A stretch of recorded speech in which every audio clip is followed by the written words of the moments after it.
തമ്പുരാൻ നല്ലോരു രക്ഷകനെന്നെ സ്നേഹിച്ചുതൻ ജീവൻ വച്ചു.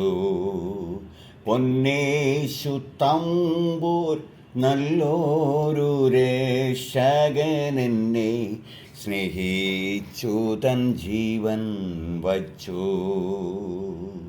തള്ളയെപ്പോൾ നാമൊക്കൊള്ളോം ഒരു രക്ഷകൻ കൊള്ളക്കാരൻ പോലെ ക്രൂശിൽ തൂങ്ങി. തള്ളയെപ്പോൾ നാമൊക്കൊള്ളോം ഒരു രക്ഷകൻ കൊള്ളക്കാരൻ പോലെ ക്രൂശിൽ തൂങ്ങി. ഉള്ളാമോരോകുന്നൻ ചെങ്കൂത്താകരുന്നൻ കൺകൾ നിറയുന്നേ. അറിയാമെങ്കിൽ ചേർന്ന് പാടാം. രക്ഷകനേ, പഴയ പാട്ടാണ്. ഉള്ളം ഓരോകുന്നൻ ചെങ്കൂത്താകരുന്നൻ കൺകൾ നിറയുന്നൻ രക്ഷകനേ. Praise Lord. ഇന്നലെ സമയത്തിനായിട്ട് ദൈവത്തെ സ്തുതിക്കുന്നു. വീണ്ടും ഒരു ദിവസം കൂടി ദൈവം നമുക്ക് നൽകി. ഈ സന്ധ്യാസമയത്ത് ദൈവത്തിൻ്റെ പാദപീഠത്തിലേക്ക് കടന്നു വരുവാൻ ചുരുക്കം പേരാണെങ്കിലും ദൈവം നിങ്ങൾക്ക് തന്ന വിലയേറിയ അവസരത്തിനായി ഞാൻ ദൈവത്തെ സ്തുതിക്കുന്നു. നാം അധികം വിശദീകരണമൊന്നുമില്ലാതെ എല്ലാവർക്കും ഒറ്റ വാക്കിൽ നന്ദി പറഞ്ഞുകൊണ്ട് നമുക്ക് ദൈവവചനത്തിലേക്ക് കടക്കാം. Praise Lord. ലൂക്കോസിൻ്റെ സുവിശേഷം 10-ാം അധ്യായം അതിൻ്റെ 17-ാം വാക്യം. 10-ാം അധ്യായത്തിൻ്റെ 17-ഉം 10-ാം അധ്യായത്തിൻ്റെ 1-ാം വാക്യവും. ലൂക്കോസ് 10-ാം അധ്യായം 17-ാം വാക്യവും 10-ാം അധ്യായത്തിൻ്റെ 1 മുതൽ ചില വാക്യങ്ങളും വായിക്കാം. ആ 70 പേർ, ഞാൻ തന്നെ വായിക്കാം. അമ്മയ്ക്ക് കണ്ണു കാണാമോ? അറിയില്ല, പറ്റൂല. ആ 70 പേർ സന്തോഷത്തോടെ മടങ്ങി വന്നു. കർത്താവേ, നിന്റെ നാമത്തിൽ ഭൂതങ്ങളും ഞങ്ങൾക്ക് കീഴടങ്ങുന്നു എന്ന് പറഞ്ഞു. അവൻ അവരോട്, സാത്താൻ മിന്നൽ പോലെ ആകാശത്തുനിന്ന് വീഴുന്ന ഞാൻ കണ്ടു. പാമ്പുകളെയും തേളുകളെയും ശത്രുവിൻ്റെ സകല ബലത്തെയും ചവിട്ടുവാൻ ഞാൻ നിങ്ങൾക്ക് അധികാരം തരുന്നു. ഒന്നും നിങ്ങൾക്ക് ഒരിക്കലും ദോഷം വരുത്തുകയുമില്ല. എങ്കിലും ഭൂതങ്ങൾ നിങ്ങൾക്ക് കീഴടങ്ങുന്നതിലല്ല, നിങ്ങളുടെ പേർ സ്വർഗത്തിൽ എഴുതിയിരിക്കുന്നതിലത്രേ സന്തോഷിപ്പീൻ. ഇനി അതിൻ്റെ 1-2 വാക്യങ്ങൾ വായിക്കാം. അനന്തരം കർത്താവ് വേറെ 70 പേരെ നിയമിച്ചു. താൻ ചെല്ലുവാനുള്ള ഓരോ പട്ടണത്തിലേക്കും സ്ഥലത്തിലേക്കും അവരെ തനിക്ക് മുമ്പായി ഈരണ്ടായി അയച്ചു. Praise Lord. ഇതിൽ നമുക്ക് ഒരുപാട് കാര്യങ്ങൾ പഠിക്കാനുണ്ട്. ദൈവത്തിൻ്റെ വചനം ഒന്നും പാഴല്ല, പോഷ്കുമല്ല. ഇതൊരു പഴഞ്ചൻ പുസ്തകമായിട്ട് ആരൊക്കെ പറയുന്നുണ്ട്. സ്തോത്രം. ഇതിൽ പഴഞ്ചനിലും പഴഞ്ചനാണ്. എന്നാൽ അതിൻ്റെ പുതുമയെക്കുറിച്ച് പറയുകയാണെങ്കിൽ പ്രൈസ് ദി ലോർഡ്, അതേറ്റവും പുതുമയുള്ളതാണ്. അതൊരു വ്യക്തി ജീവിതത്തിലും കുടുംബത്തിലും കുടുംബജീവിതത്തിലും പ്രൈസ് ദി ലോർഡ്, നാട്ടിലും നാട്ടുകാർക്കും രാജ്യത്തിനും രാജ്യങ്ങൾക്കും ഇതൊരു പഴഞ്ചനാണ്. അതിൻ്റെ പുതുമയെ എല്ലാവരും അനുഭവിച്ചിട്ടുള്ളതാണ്. Praise the lord. ഹല്ലേലൂയ. ഇവിടെ നാം ആദ്യം വായിച്ചത് ആ 70 പേർ സന്തോഷത്തോടെ മടങ്ങി വന്നു എന്നാണ്. നമ്മളൊക്കെ യാത്ര ചെയ്യുന്നവരാണ്. നമ്മൾ സന്തോഷത്തോടെ പോയിട്ട് നമ്മുടെ സന്തോഷം ഇല്ലാതെ, അല്ലെങ്കിൽ പോയ സന്തോഷത്തോടെ തിരികെ വരാൻ കഴിയാത്തവർ എത്ര പേരുണ്ടെന്നറിയാം. എന്തെല്ലാം വിഷയങ്ങളിൽ നമ്മൾ വളരെ സന്തോഷത്തോടെ പോകും, പക്ഷേ നിരാശയോടെ കടന്നു വന്നിട്ടുള്ളവരെ എനിക്ക് അറിയാം. ചിലപ്പോഴൊക്കെ ഞാനും സന്തോഷത്തോടെ പോയിട്ട് വിചാരിച്ച പോലെ കാര്യങ്ങൾ നടക്കാതെ നിരാശയോടെ മടങ്ങി വന്നിട്ടുണ്ട്. പക്ഷെ ആ നിരാശയൊക്കെ ദൈവം പ്രത്യാശയാക്കി, പ്രതീക്ഷയാക്കി, ഹല്ലേലൂയ, ഇല്ലാത്തതിനെ ഉള്ളതുപോലെ വിളിച്ചു വരുത്തുകയും ഉള്ളതിനെ ഇല്ലാത്തതുപോലെ ആക്കി തീർക്കുകയും ചെയ്യുന്ന ഒരു ദൈവത്തെ ഞാൻ ആ സന്ദർഭങ്ങളിൽ കാണുന്നതുകൊണ്ട് ഞാൻ ദൈവത്തെ സ്തുതിക്കുകയാണ്. അപ്പോൾ ഇവർ പോയി സന്തോഷത്തോടെ മടങ്ങുമെന്നാണ്. ഇവർ ആ പോക്കിൽ എന്താണ് സംഭവിച്ചതെന്നറിയാമോ? കർത്താവാണ് അവരെ പറഞ്ഞയച്ചത്. ആ കർത്താവാണ് അവരെ സെലക്ട് ചെയ്തത്. കർത്താവ് അവരെ സെലക്ട് ചെയ്തു.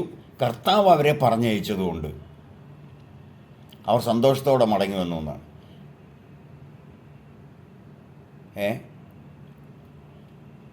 ഒരു പെൺകുട്ടിയെ സ്കൂളിലേക്ക് പറഞ്ഞു വിടുന്നത് ഭയങ്കര സന്തോഷമാണ്. ഒരാൺകുട്ടിയെ പറഞ്ഞു വിട്ടാലും ഒരു പെൺകുട്ടിയെ പറഞ്ഞു വിട്ടാലും സ്കൂളിലേക്ക് പറഞ്ഞു വിടുക. അംഗൻവാടി മുതൽ, അല്ലെങ്കിൽ പ്രീ സ്കൂൾ മുതൽ, LKG മുതൽ പറഞ്ഞു വിടുകയാണ്. എന്തായിരുന്നു പ്രതീക്ഷ? എന്തെങ്കിലുമായി തീരണം, ഒന്നാമതായി തീരണം എന്നാണ്. സ്കൂളിലേക്ക് പറഞ്ഞു വിടുന്നത് മുതൽ നമ്മൾ നമ്മുടെ കുഞ്ഞുങ്ങളെ പറഞ്ഞു വിടുകയാണ്.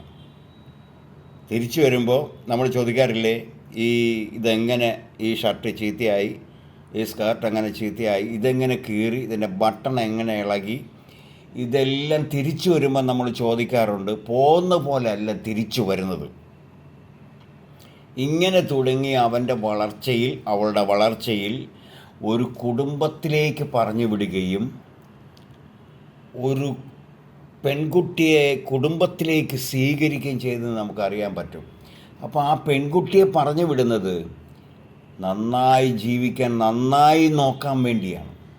അവൾ 3 മാസം കഴിഞ്ഞ് തിരിച്ചു വന്നാലോ, അവൾ 1 കൊല്ലം കഴിഞ്ഞ് തിരിച്ചു വന്നാലോ, അവൾ 10 വർഷം കഴിഞ്ഞിട്ട് തിരിച്ചു വന്നാലോ, തിരിച്ചു വരവ് എന്തായിരിക്കും, എങ്ങനെയായിരിക്കും? Praise Lord. തിരിച്ചു വരേണ്ടി വന്നാൽ എങ്ങനെയായിരിക്കും? ഇവിടെ യേശു പറഞ്ഞയച്ചു, അവർ തിരിച്ചു വന്നു. എവിടെ വന്നു? യേശുവിൻ്റെ അടുക്കൽ വന്നു. ആരാണോ നമ്മളെ പറഞ്ഞയച്ചത്, പറഞ്ഞയച്ചവരുടെ അടുക്കൽ തിരിച്ചു വരേണ്ടത് പോയവരുടെ ഉത്തരവാദിത്വമാണ്. എന്ത് പറഞ്ഞയച്ചുവോ അതിൻ്റെ റിപ്പോർട്ട്, അതിൻ്റെ റിസൾട്ട് പറഞ്ഞയച്ചവന് കൊടുക്കണം. Praise God. സത്യമാണോ ഞാൻ ഈ പറഞ്ഞത്? യേശുവാണ് പറഞ്ഞയച്ചത്. അപ്പം തിരിച്ച് യേശുവിൻ്റെ അടുക്കൽ വന്ന് റിപ്പോർട്ട് ചെയ്യണ്ടേ? ആ റിപ്പോർട്ടാണ് അവർ പറഞ്ഞത്. കർത്താവേ, ഭൂതങ്ങളും ഞങ്ങൾക്ക് കീഴടങ്ങുന്നു. ഒരു പക്ഷെങ്കിൽ ഈ 70 പേരിൽ 35 ഗ്രൂപ്പാണ്. ഒറ്റയ്ക്കാരെയും പറഞ്ഞു വിട്ടിട്ടില്ല എന്നുള്ളതാണ്. ഒറ്റയ്ക്ക് പോയതുകൊണ്ടും അപകടമൊന്നും വരാനില്ല. എങ്കിലും സുവിശേഷത്തിന് വേണ്ടി ഈരണ്ടുകാരാണ് പോയത്. അവർ ഒരേ സ്വരത്തിൽ പറഞ്ഞു, ഭൂതങ്ങളും ഞങ്ങൾക്ക് കീഴടങ്ങുന്നു. അപ്പം ഭാര്യ കീഴ്പ്പെട്ടില്ലെങ്കിലും, ഭർത്താവ് കീഴ്പ്പെട്ടില്ലെങ്കിലും, മക്കളോ മറ്റാരെങ്കിലും കീഴ്പ്പെട്ടില്ലെങ്കിലും ഭൂതങ്ങൾ കീഴടങ്ങുന്ന അവർ കണ്ടു. ഭൂതമുണ്ടോ? പിശാചുണ്ടോ? സാത്താനുണ്ടോ? Praise lord. ഉണ്ട് പ്രിയമുള്ളവരെ. ഇല്ല എന്ന് പറഞ്ഞാലും സാത്താനുണ്ട്. ദൈവം ഇല്ല എന്ന് ആർക്കെങ്കിലും പറയാമെങ്കിലും ദൈവം ഉണ്ട്, ഉണ്ട്, ഉണ്ട്. സാത്താൻ ഇല്ലെന്ന് പറഞ്ഞാലും സാത്താൻ ഉണ്ട്, ഉണ്ട്. ആഭിചാരം, മന്ത്രവാദം, ക്ഷുദ്രപ്രയോഗം, പ്രൈസ് ഗോഡ്, ഹല്ലേലൂയ, ഇല്ലെന്ന് വേണമെങ്കിൽ നമുക്ക് വയ്ക്കാം. അങ്ങനൊന്നും ഇല്ലയെന്ന് പറഞ്ഞാലും അതുണ്ട്. നടപടികൾ നടക്കുന്നുണ്ട്, കുടുംബങ്ങൾ തകരുന്നുണ്ട്, കുടുംബജീവിതം ശിഥിലമാകുന്നുണ്ട്, എന്തൊക്കെ നടക്കുന്നുണ്ട്. ഞാനൊന്നിലും വിശ്വസിക്കുന്നില്ല. എനിക്കങ്ങനെ ഒരു അറിവ് ഉണ്ടായാൽ പോലും ഞാൻ അതിൽ വിശ്വസിക്കുന്നില്ല എന്ന് പറഞ്ഞാലും അങ്ങനെ ഉണ്ട് പ്രിയമുള്ളവരേ. Praise the lord. ഭൂതമുണ്ട്. യേശുവിൻ്റെ നാമത്തിൽ ഭൂതം അവർക്ക് കീഴടങ്ങി. ഞാൻ നേരത്തെ പറഞ്ഞ പോലെ ഭാര്യ കീഴടങ്ങില്ല, മക്കളും കീഴടങ്ങി കണ്ടിട്ടില്ല, പക്ഷെ ഭൂതം കീഴടങ്ങി. ഹല്ലേലൂയ. കരമരുത്തി ദൈവത്തെ സ്തുതിക്കാം. ഭൂതങ്ങൾ കീഴടങ്ങി. നല്ല കാര്യമാണല്ലോ. അപ്പോൾ കർത്താവ് പറഞ്ഞ് നിങ്ങളവിടെ ഭൂതങ്ങളെ കീഴടക്കി. പക്ഷെ ഞാനിവിടെ എന്താ കണ്ടെന്നറിയാമോ? സാത്താൻ മിന്നൽ പോലെ ആകാശത്തു നിന്ന് വീഴുന്നത് ഞാൻ കണ്ടു. നിങ്ങളത് വായിച്ചിട്ടുണ്ടോ? വായിക്കണം കേട്ടോ. ലൂക്കോസ് 10-ാം അധ്യായം വായിക്കണം. Price the Lord. ഇവർ ഭൂതം ഇവിടെ കീഴടങ്ങുന്നു. Price the Lord. കർത്താവ് കണ്ടത് എന്താണ്? ആകാശത്തിൽ നിന്ന് മിന്നൽ പോലെ സാത്താൻ്റെ പ്രവൃത്തികൾ താഴേക്ക് വീഴുന്നു എന്നാണ്. സാത്താൻ മിന്നൽ പോലെ ആകാശത്തു നിന്ന് വീഴുന്നത് ഞാൻ കണ്ടു. ഇവർ കണ്ട എന്താണ്? രണ്ട് കാഴ്ചയാണ്. ഇവർ കണ്ടത് സാത്താൻ കീഴടങ്ങുന്നതുമായിട്ടും, പ്രൈസ് ദി ലോർഡ്, യേശു കണ്ടത് ആകാശത്ത് നിന്ന് മിന്നൽ പോലെ താഴെ ഇറങ്ങി ഇതാ കിടക്കുന്നു. അപ്പോൾ സാത്താൻ എവിടെയാണ് ഇരിക്കുന്നത്? സാത്താൻ്റെ ഇരിപ്പിടം എവിടെയാണ്?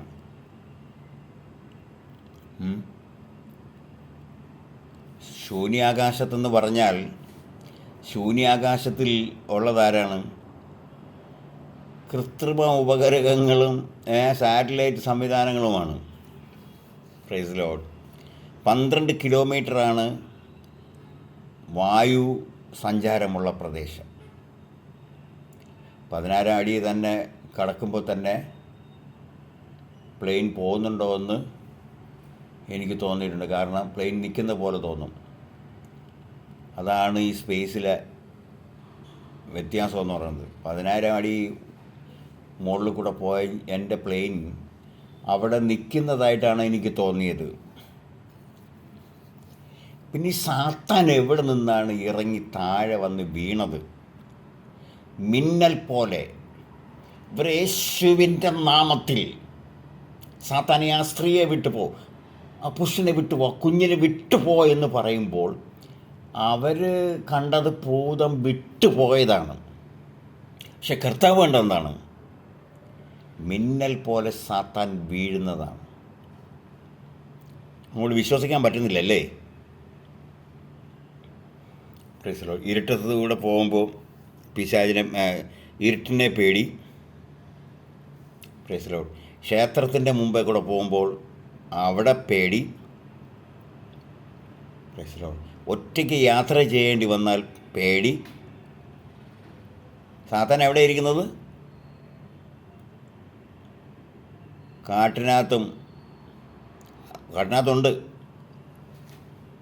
സാത്താൻ്റെ വ്യാപാരമുള്ള സ്ഥലവുമുണ്ട്. പക്ഷേ സാത്താൻ്റെ ഇരിപ്പിടം അവിടെ ഒന്നും അല്ല. അവൻ്റെ ഇരിപ്പിടം മുകളിലാണ്.